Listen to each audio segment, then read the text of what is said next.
Obviously, it's 2016 National Signing Day. It's an exciting day for the program, for the fan base, in our university. But first of all, I want to thank everybody that's involved. A lot of times people just look at your signing class and thank the coaches.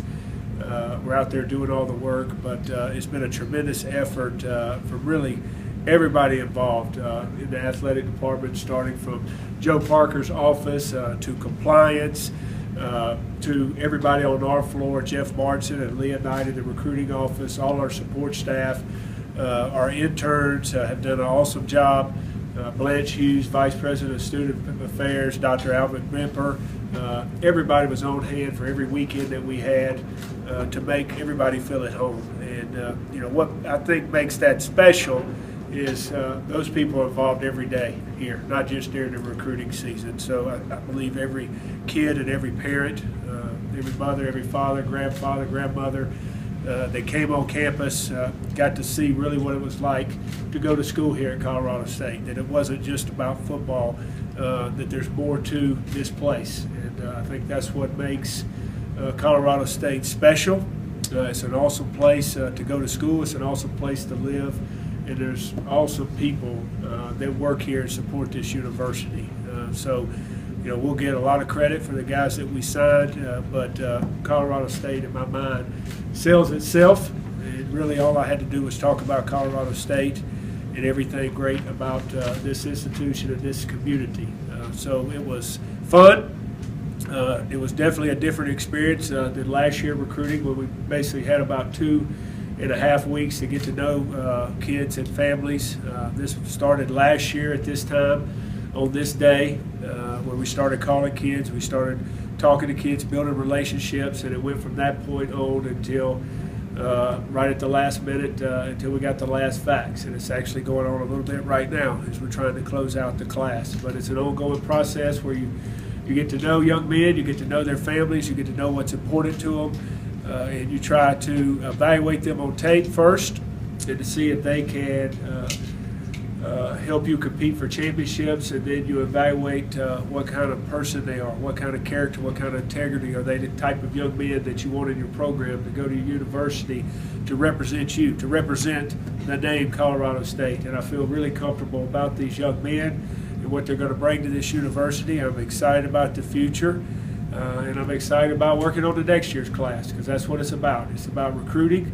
It's about getting good players and good people that's going to provide quality depth and competition to your program, so you can reach the level that we all want to reach, and that's trying to compete for championships on a consistent basis. And I'll open up for questions, and feel free to ask any now. What were your target areas for this recruiting class after you had a year to kind of evaluate what roster you had and what you were going to lose? What were your target areas? Talk about position specific, not areas Position, of the country. or even just speed or power, strength? Well, obviously you want to, a lot of times you talk about, hey, we got to fill these needs. And, you've got this X number, you're going to have a D lineman. This X number, you're going to have a DBs. This of offensive lineman, this of quarterback. So you address needs first of all. What you've got to replace. Obviously, we had attrition at the defensive line and defensive backfield, so we felt we need to fill those areas with quality players. But then at the same time, I want to recruit the best player that I believe that's going to, just because we have a number at a position doesn't mean that I'm okay. I'm going to recruit the best player out there that I feel can help this team win and compete at a high level. So it's a mixture of both that you're going to recruit, need, and then you're going to try to sign the best available player out there that you believe can be a quality football player to this team. You said Max is still be coming in. Is Ram Fam 16 complete, or could there be some more? It's not. I don't know how much I can say where Sean is at, but we're still working on it. And obviously, you could sign guys all the way to whatever date. Today's not the only signing day, so there could be more signings. There always could be. You've got 2 Colorado young men on here. Yep. What did you try to do in Colorado? Does that number reflect what? Well, we try to recruit Colorado extremely hard. We offered close to 10 young men in this state. We got 2 of them, which we're extremely excited about. And Toby McBride, who I think is a sleeper. He is blue collar. He is what Colorado State has been about tradition of Colorado State is the tough blue-collar kid. I think he's going to have an impact for us many years to come. And then Isaiah Panunzio, who's an athlete that I believe can play a number of positions. We just got to see what his frame will do and what he'll grow into. And there were a number of guys that I'm not going to comment who they are or where they went, but that we recruited and they chose to go elsewhere. We're going to continue to work hard. I was on the phone with a number of Colorado kids today, a large number, selling this university, selling this brand of football, and we've got to continue to recruit it until we can make more inroads and those young men feel like this is the place where they can reach all their goals, academically, athletically, socially, spiritually, if they choose. And that's a work in progress that we're trying to tackle. The geographic diversity is very stunning still. Is that deliberate? Yeah, I wouldn't say it's deliberate. It's where we felt the best players were and that fit what we were looking for. Recruiting's changed dramatically from definitely when I came out, definitely from when I started going on the road as a full-time coach 16 years ago to 5 years ago. You can get in contact with a kid immediately anywhere in this country. I mean, we talked to some kids from Canada yesterday too. You know, at any point you can find out about them. You can get them on the phone immediately. You can watch their film. We're not the only school in the country that recruits nationwide. I made mention of this in the live stream earlier.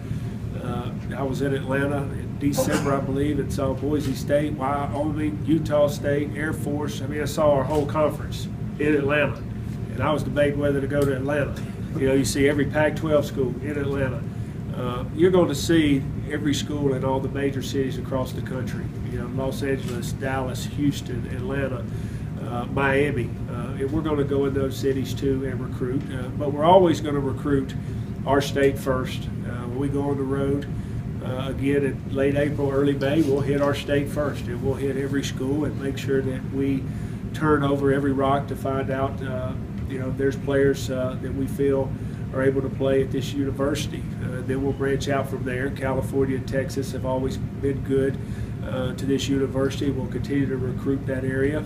We made some inroads in California, which quite frankly, I've never recruited California.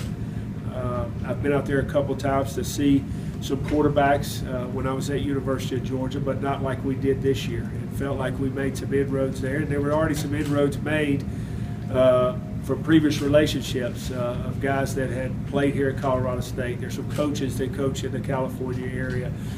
So we were able to utilize those resources, and Texas is a guy that area will continue to recruit. But you know, we watched so many kids yesterday. We watched them from all over the country, and our list here is going to constantly change, not month to month. It changes day to day. Our pool is a lot bigger than what I'm used to having to recruit, but that's where we are and what we're going to have to do. And as we build our brand, we're going to have to recruit more student athletes and have a bigger pool. Mike, what are the keys to changing maybe the perception Colorado kids have of Colorado State? Obviously, 2 is the fewest the school signed in a long time. Right. How do you change that? You obviously offered these guys, so it's not Right. for lack of trying. Well, we just got to continue to try to make inroads and build relationships. There wasn't the number wasn't as high as years past of Division I guys that signed. So you know, I believe the quality of football in Colorado is good football. I believe it's improving. I'm excited about this year's class coming up in 2018, and we're going to recruit a lot of guys. At the end of the day, all you can do is what you do, and sell yourself and sell your program. I'm going to worry about these. What do we have right now? 25? Mm-hmm. These 25 guys that we've got committed, and you know, getting them into school and getting them ready to make the adjustment from high school or junior college to coming to college, and get ready to play for us in the fall and go to school and represent the university in the right way. I'm not going to worry about the ones we don't get. I'm not going to waste sleep over it. I'm not going to waste time. They chose to go somewhere else, and I said at my introductory press conference, I want guys that want to come to Colorado State, that feel like Colorado State's the best university for them, feel like this coaching staff is going to help them reach their goals on and off the field. If they don't feel that way, best of luck to them. I'm not going to change how I recruit or change how we do things. We're going to be honest. We're going to be up.